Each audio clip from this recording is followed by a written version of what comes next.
नमस्कार, बहुत बहुत स्वागत है आप सभी का। आप देख रहे हैं एनएमएफ न्यूज। आपके साथ मैं हूं नम्रता चौधरी। पाकिस्तान में भी अब आतंकवादी महफूज नहीं है। वो पाकिस्तान जो आतंकवादियों के लिए सबसे सुरक्षित जगह मानी जाती थी। कौन है वो अनजान किलर जो भारत के मोस्ट वांटेड आतंकियों को ढूंढ ढूंढ कर मार रहा है, फिर चाहे कनाडा हो चाहे पाकिस्तान हो। आलम यह हो गया है कि अभी तो आप सिर्फ हाफिज सईद की तस्वीरें देख रहे हैं, क्योंकि आज सुबह से सोशल मीडिया पर हाफिज सईद ट्रेंड कर रहा है कि वो मारा गया, उसका राइट हैंड और उसका भतीजा भी मारा गया। हालांकि पुष्टि नहीं हो पाई है अब तक हाफिज सईद के मारे जाने की, लेकिन उसके ऊपर हमला या उसके राइट हैंड को मारे जाने का दावा, या सिर्फ हाफिज सईद नहीं बल्कि मैं आपको एक आंकड़ा देती हूं। पिछले साल 8 सितंबर को एक मस्जिद में रियाज अहमद, जिसे अबू कासिम के नाम से भी जाना जाता था, वो मरा पड़ा हुआ मिला था। बहुत डरावनी उसकी तस्वीर वायरल हुई थी और उसको सटाकर गोली मारी गई थी। इसके बाद फिर हिजबुल मुजाहिदीन का कमांडर बशीर अहमद का मरना, अल बद्र का कमांडर का यही हाल हुआ, जैश ए मोहम्मद के गुर्गे को गोली मारी गई, और फिर निज्जर वाला मामला आपको याद होगा, और अब हाफिज सईद या उसका राइट हैंड। आज इसी को समझने की कोशिश करेंगे कि कौन है वो अनजान किलर जिसको लेकर भारतवासी तो बहुत खुश हैं, लेकिन बाकी देशों में हड़कंप मचा हुआ है और आतंकवादी इस वक्त अपने उल्टे दिन गिन रहे हैं, उल्टी काउंटिंग कर रहे हैं। मेरे साथ विदेशी मामलों के जानकार और पॉलिटिकल एक्सपर्ट भी निपुण आलमबाइन जी जुड़े हैं। स्वागत है सर आपका। निपुण जी, बहुत धन्यवाद। अक्सर हम चर्चा करते हैं कि अगर आप पिछले कुछ सालों से देखेंगे तो एक पैटर्न पर आतंकवादियों को मारा जा रहा है। तो अब जो हाफिज सईद की खबर आई है, पहले तो इस खबर को लेकर जानकारी दे दीजिए, क्या अपडेट है आपके पास? देखिए, कई मैंने पाकिस्तानी जो पत्रकार हैं, एक दो मेरे मित्र हैं, मैंने उन्हें सुबह ही कॉल किया क्योंकि मुझे भी सुबह जानकारी मिली, आप नहीं दी थी, तब मैंने उनको फ़ोन संपर्क किया। तो वो उनका कहना ये है कि सर 100% वी आर श्योर और जल्दी कंफर्मेशन आ जाएगा। हमारी जो पत्रकार कम्युनिटी है वो तो सब मान के चल रही है, बस हम गवर्नमेंट के डिक्लेरेशन का वेट कर रहे हैं। नहीं तो हमारी तो जानकारी ये है कि ये काम हो गया है, हाफिज सईद मारा गया है। तो लिहाजा वो भी सब गवर्नमेंट का, पाकिस्तानी गवर्नमेंट क्या आखिर प्रेस रिलीज करती है तो उसी का वेट किया जाए। लेकिन जैसा मैं सुन रहा हूँ तो पत्रकार और कई अच्छे खासे जो पत्रकार हैं जो अपनी खुद की वेबसाइट भी चलाते हैं, उन लोगों का भी दावा है, उन्होंने अपनी वेबसाइट पे भी डाला है, पाकिस्तानी पत्रकार हैं। तो मुझे लगता है कि इस सूचना में काफ़ी ज़्यादा सच्चाई मुझे लग रही है। और इनको मार कौन रहा है एक एक करके, जो मैंने भी आंकड़ा दिया, क्योंकि एक ही पैटर्न से इनको मारा जा रहा है। अज्ञात आता है कोई और गोली मारकर चला जाता है। बिल्कुल। देखिए नम्रता जी, आपने जो प्रश्न ये किया और ये प्रश्न वाकई बड़ा लाजमी है। हालांकि लोग तो ये कह रहे हैं कि भाई भारत सरकार का इसमें रोल है, लेकिन भारत सरकार ने ना तो कनाडा वाले मैटर में और ना ही पाकिस्तान वाले मैटर में इस तरह की किसी भी संलिप्तता को इनकार किया है। पाकिस्तान का जो हम घटनाओं को जोड़े, देखिए मैं कहूँगा कि दो तीन चीज़ों को हम इंटरलिंक करते हैं तो तब हमको एक सही तरह से एक तस्वीर क्लियर होती है कि आखिर ये हो क्या रहा है। देखिए, पाकिस्तान को अगर आप देखेंगे तो खैबर पख्तूनख्वा बलूचिस्तान ये काफ़ी समय से, यानी कि हम देखें आज़ादी के बाद से ही यहाँ पर क्या रहे हैं, आपके कॉन्फ्लिक्ट्स रहे हैं और यहाँ पर लगातार अलग होने की बात कि हमको पाकिस्तान से अलग होना है। हाल के दिनों में हो क्या रहा है कि आप देख रहे हैं, जब बलूचिस्तान के अंदर जो हमने फिल्मों में कभी देखा होगा ट्रेन हाईजैकिंग की घटना, वो घटना हमको रियल में पाकिस्तान में देखने को मिलती है। इसके अलावा हम देखते हैं कि जो खैबर पख्तूनख्वा के टीटीपी जो है, इधर हम देखते हैं कि जो आपका बलूचिस्तान के अंदर बीएलए और बीएलए के अलावा जो छोटे मोटे और भी ग्रुप्स हैं, उन सब ने एक तरह से आप देखिएगा तो उन सब ने क्या कर लिया, आपका एक तरीके से गठजोड़ कह लीजिए या साथ मिलकर वो क्या कर रहे हैं, काम कर रहे हैं।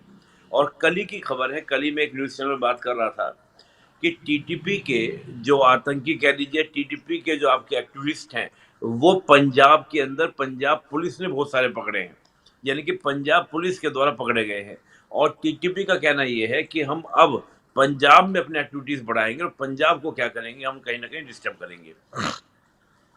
नम्रता जी, बात ही उठ रही है कि जब ये हाफिज सईद को जो बात खबर आ रही है, इसको मारा कहाँ पर गया, ये पीओके से पंजाब में, और पंजाब में जो झेलम उनका जो प्रोविंस मतलब क्षेत्र है, वहां पर ही जा रहा था, वहीं इनका क्या ट्रेनिंग कैंप वगैरह, वहीं इसका निवास है, आवास है हाफिज सईद का।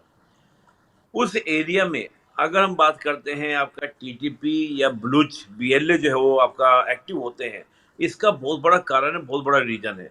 और मुझे लग रहा है कि जब कल पंजाब पुलिस ने दावा किया पाकिस्तान की कि हमने बहुत सारे टीटीपी के जो एक्टिविस्ट हैं, जिसको वो टेररिस्ट बोलते हैं, आतंकवादी बोलते हैं, वो लोग अपने आप को क्रांतिकारी बोलते हैं, स्वतंत्रता फ्रीडम फाइटर्स बोलते हैं।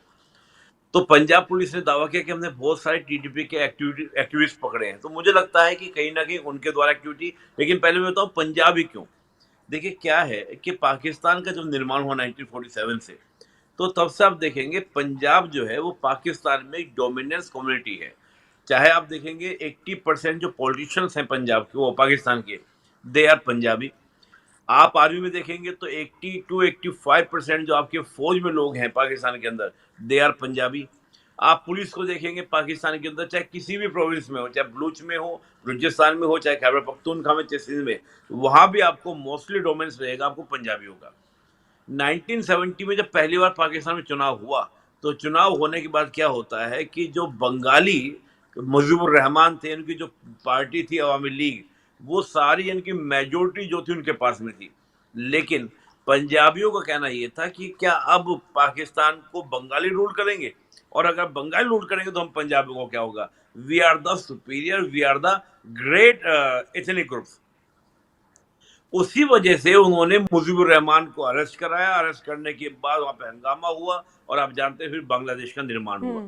यही कंडीशन आज भी जो है वो बलूचिस्तान में है और खैबर पख्तूनख्वा में है।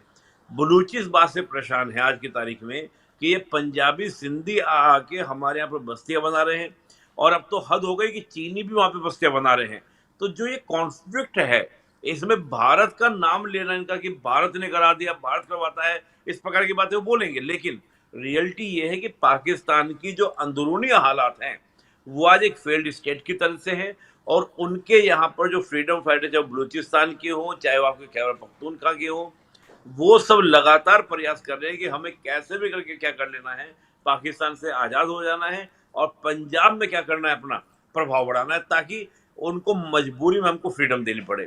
और जो इस प्रकार के हाफिज सईद जैसे जो लोग हैं, ये हमारी ओर से हम इनको टेररिस्ट डिक्लेयर करते ही करते हैं। हमारे पास तो पर्याप्त सबूत भी है, हमने यूएन में जाके रखे भाई हाफिज सईद किस प्रकार 26/11 की घटनाओं में शामिल था, और भी बहुत सारी घटनाओं में शामिल था।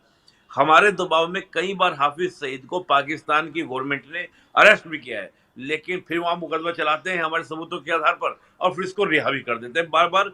मुझे कम से कम याद है 8 से 9 बार ये जेल में जा चुका है Hafiz Saeed, in the pressure of India, in the pressure of UN, लेकिन बार बार इसको छोड़ा जाता है। रीजन क्या है? रीजन ये है कि they are the proxy, they are the asset of the Pakistan government. Pakistan इनको अपने एक एसेट की तरह, अपनी एक प्रॉपर्टी की तरह यूज करता है कि जब कश्मीर में आपको दहशत फैलानी है तो इनको पीओके में भेजकर वहां पर आतंकवादियों को ट्रेन कर कर भारत में क्या करता है, भेजता है। तो हाफिज सईद को लेकर पाकिस्तान अपने आप को क्या मानता है, ये हमारी एसेट है। तो वहां पर जो इस प्रकार के ग्रुप्स हैं, चाहे वो बीएलए हो या टीडीपी हो, वो इस तरह के लोगों को टारगेट कर कर कहीं ना कहीं पाकिस्तान की गवर्नमेंट को कमजोर करने का प्रयास कर रहे हैं। एक तो मैं देखूंगा कि पाकिस्तान की गवर्नमेंट को कमजोर करने का प्रयास, ताकि जो रेडिकल ग्रुप्स वहां पर हैं उनको कंट्रोल करके वो अपनी आजादी के परचम को क्या करें, बुलंद करें। और दूसरा रीजन क्या है, अंतिम रीजन, मुझे लगता है कई बार कि बीएलए है, टीटीपी है, वो अंदर खाने कहीं ना कहीं भारत से समर्थन चाहते हैं। भारत अभी समर्थन दे नहीं रहा है। ठीक है, हमारे पीएम ने खुद 2016 में लाल किले के प्राचीर से बलूचिस्तान की मांग को उठाया था, लेकिन वो बीएलए की बात को उन्होंने नहीं किया था। उन्होंने कहा था कि बलूचियों की जो मांग है, स्वतंत्रता की जो मांग है, हम उसका समर्थन करेंगे, इंटरनेशनल डायस पर हम उठाएंगे। हमने केवल पॉलिटिकल समर्थन की बात की थी और किसी समर्थन की हमने बात नहीं की थी। उसके बिहार पर भारत पर एलिगेशन लगाना कि भारत सपोर्ट करता है, ये कदाचित गलत है। मैं कहता हूँ नम्रता, एक सिंपल सी बात है, अगर आपको लगता है कि भारत सपोर्ट कर रहा है तो गिव मी द प्रूफ, आप प्रूफ बिल्कुल दीजिए इंटरनेशनल बिल्कुल कम्युनिटी के सामने। भारत नहीं, को आप उनकी हालत तो तार-तार कर निकुंज जी दीजिए। इतनी खराब हो गई है, पाकिस्तानियों की हालत इतनी खराब हो गई है कि ट्रेन हाईजैक हो जाती है तो कहते हैं भारत का हाथ है, दिल्ली से बैठकर साजिश रची जा रही है। नहीं, मैं ये कह रहा हूँ नम्रता जी, अगर आपको क्या साजिश रची जा रही है, आपको कोई सबूत होगा ना, जैसे हमने दिया मसूद अजहर को लेकर, हाफिज सईद को लेकर, हम सारे सबूत यूएन के डेस्क पे जाकर रखते हैं। आप भी जाकर रखिए भाई, हमने इतने सारे लोगों को, इतने सारे आतंकियों को इंटरनेशनल टेररिस्ट डिक्लेयर करवाया। कैसे डिक्लेयर करवाया? क्योंकि हमने सबूत दिए। अगर आपको लगता है कि भारत का रोल है तो दीजिए, आप जाकर यूएन में जाकर सबूत दीजिए। आप सबूत देंगे नहीं, फालतू को बयानबाजी करेंगे, तो मुझे लगता है कि इसको दुनिया ने अब सीरियस लेना बंद कर दिया है। ये इनके खुद के ही पैदा किए हुए पपेट्स हैं, खुद के पैदा किए हुए इनके मॉनेस्टर हैं, इनको ये आपस में आज क्या कर रहे हैं, लड़ रहे हैं, फाइट कर रहे हैं। और उसकी सिंपल सी वजह है, देखिए बीएलए नहीं चाहता कि इस्लामिक यूनिटी के बेस पर पाकिस्तान को जोड़ा जाए। वो कहते हैं इस्लामिक कोई बात नहीं है, ये टू नेशन थ्योरी की जो बातें हैं बेकार की बातें हैं। ये लोग इस्लाम के आधार पर पाकिस्तान की यूनाइट बनाने का प्रयास करते हैं। तो उसका सिंपल सा लॉजिक ये है कि जो बीएलए है या टीटीपी टारगेट इसलिए कर रहे हैं कि इस तरह के लोगों को मारने से जो इस्लामिक रेडिकलिज्म कमजोर होगा और हमारी जो एथनिक आइडेंटिटी का जो हमारा क्राइसिस है और एथनिक आइडेंटिटी से हमारे जो टॉर्चर हो रहा है, जो हमारे साथ में एक्सप्लोरेशन हो रहा है, वो दुनिया के सामने रखेंगे और हम आज़ादी लेंगे। इसका बहुत सिंपल सा रीजन ये है। और लेकिन कनाडा को लेकर आप क्या कहेंगे? कनाडा में जब खालिस्तानी निज्जर की हत्या हुई थी उसके बाद ट्रूडो तो संसद में खड़े होकर बोलते हुए नजर आए थे, हालांकि बाद में वो गलत साबित हुए, कुर्सी तक उनको छोड़नी पड़ गई। लेकिन उस केस में क्या कहेंगे, क्योंकि ये वो देश हैं जो बार बार भारत की एजेंसियों पर सवाल खड़े कर रहे हैं बिना किसी सबूत के। देखिए, मैं आपने अभी लास्ट में क्या बोला, बिना किसी सबूत के। तो आप तो उन्होंने जानती हैं कि प्रमाण प्रत्यक्षम किम प्रमाणम, एक कहावत कही जाती है ना, प्रत्यक्षम किम प्रमाणम। अगर आपका प्रमाण आप दीजिए। कनाडा में भी जो आप देख रहे हैं निज्जर की हत्या, मोस्टली जितने खालिस्तानी एक्टिविस्ट अपना दावा करते हैं, मोस्टली ये जो गैंगस्टर है वहाँ पर। आप इनका थोड़ा रिकॉर्ड निकालिएगा। देखिए, मैं तो पढ़ता हूँ, पढ़ाता हूँ पिछले 15 सालों से। मेरा तो डेली का काम ये है, मैं बहुत सारे आर्टिकल पढ़ता हूँ। इन सब का आप ये बताइए, खालिस्तानी वहाँ पर इनको इनका बिजनेस कैसे चल रहा है, इनका पूरे परिवार कैसे चल रहा है, पैसे कहाँ से आ रहे हैं? पैसे आ रहे हैं इनके इनलीगल जो ड्रग्स ट्रैफिकिंग होती है उससे आते हैं। तो उसमें बहुत बड़ा, जिसको हम लोग बोलते हैं नार्को टेररिज्म, इसको वर्ड देते हैं हम लोग इंटरनेशनल रिलेशन में, पॉलिटिक्स में, नार्को टेररिज्म। तो ये नार्को टेररिज्म की गैंगवार में ये लोग मारे जा रहे हैं कनाडा के अंदर। अब था कि वो क्या करे, वो कनाडा ये तो नहीं कहेगा कि हमारे यहाँ नार्को टेररिज्म हो चुका है, हमारे यहाँ पर इतना ज्यादा ड्रग्स के ऊपर लोग लड़ रहे हैं, गैंग वार होने लगा है, हमारा लॉ एंड ऑर्डर फेल हो चुका है। तो ठाके किसका एलिगेशन लगा दो, भारत पे लगा दो। अब भारत पे आप लगा रहे हो तो आप सबूत तो दो, सबूत आपके पास नहीं है। तो दैट्स द रीजन। तो मैं ये कह रहा हूँ, ठीक है, वो लिंक हमसे इसलिए बैठ जा रहे हैं क्योंकि हमारे यहाँ एनिमी है। और जाहिर सी बात है, देवता लोग हों, अच्छे लोग हों, उनके राक्षस लोग दुश्मन होते ही होते हैं। भाई हमारे लिए तो खुल्लम खुल्लम कह रहे हैं दुश्मन है, इसमें कोई बात ही नहीं है। लेकिन आप ये कहें कि हम जाके सॉवरेंटी को वॉयलेंस करके मार रहे हैं, ऐसा हमारा मकसद नहीं है। ये तो खुद देखे कहते हैं ना कि जब कोई गलत राह पे चलता है व्यक्ति, वो अपनी मौत खुद ही तय कर लेता है, वो ऐसी ही मौत मारा जाता है। जस्ट लाइक कहते हैं कि डॉग जो होते हैं, डॉग ऐसे ही मारे जाते हैं। देखते सड़कों भागते हैं कि जब डीओजी की मौत आती है तो डीओजी जैसा।